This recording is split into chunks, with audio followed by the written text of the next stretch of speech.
અભય થઈને નિષ્પક્ષતાથી નિરપેક્ષ રીતે વાસ્તવિકતાનો અરીસો રૂપી સચોટ માહિતી લાવતો સત્યની સાથે અભય ટાઈમ્સ।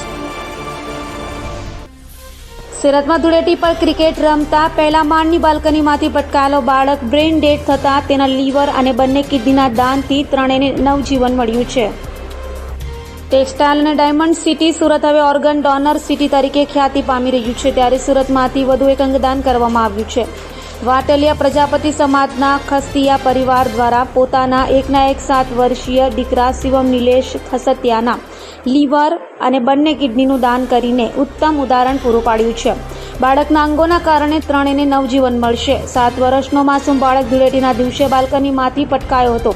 હાલ તો જીવનદીપ ઓર્ગન ડોનેશન ફાઉન્ડેશનના પ્રયાસોથી પરિવારે ભારે હૈયે લાડકવાયાના અંગોનું દાન કર્યું હતું।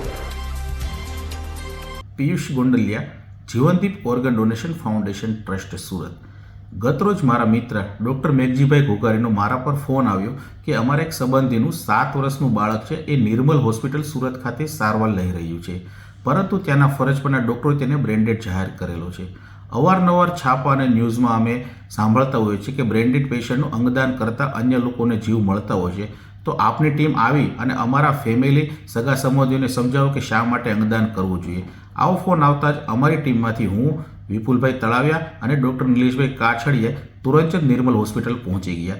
ફરજ પરના ડૉક્ટરો ડૉક્ટર નિર્મલ ચોરડિયા સાહેબ, ડૉક્ટર હિતે ચિત્તોડા સાહેબ તથા આઈસીયુના ડૉક્ટરો સાથે મળીને અમે પેશન્ટના રિપોર્ટની ચકાસણી કરવામાં આવી અને ખરેખર અમને લાગ્યું કે પેશન્ટ બ્રેન્ડેડ છે, તો આપણે અંગદાન કરવું જોઈએ। તે માટે પેશન્ટના પપ્પા, મમ્મી, મામા અને રિલેટિવને બધાને સમજાવી અને ઓર્ગન ડોનેશન શા માટે કરવું અને શું કામ કરવું જોઈએ એ માટેની વિસ્તૃત માહિતી આપી। અમારી માહિતી આપતા જ એ લોકોએ ઓર્ગન ડોનેશન કરવાની હા પાડવામાં આવી અને એના સંમતિ મળતા જ અમે ગુજરાત સરકારની સોટોમાં રજીસ્ટ્રેશન કરવાની પ્રક્રિયા હાથ ધરવામાં આવી। નિર્મલ હોસ્પિટલનો તમામ સ્ટાફ અને જીવનદીપ ઓર્ગન ડોનેશન ફાઉન્ડેશનની ટીમના સહિયારા પ્રયાસથી આજરોજ જીવનદીપ ફાઉન્ડેશનના 13મું અંગદાન સક્સેસફુલી રહ્યું છે। વધુમાં સુરતથી અમદાવાદ IKDRC હોસ્પિટલ સુધી ઓર્ગનને લઈ જવા માટે સુરતથી અમદાવાદ માટે ગ્રીન કોરિડોર કરવા માટે ગુજરાત સરકાર પોલીસનો સહયોગ સાંપડ્યો છે અને ઓર્ગનની વાત કરીએ તો પેશન્ટમાંથી 1 લીવર અને 2 કિડનીઓનું દાન પ્રાપ્ત થયેલું છે।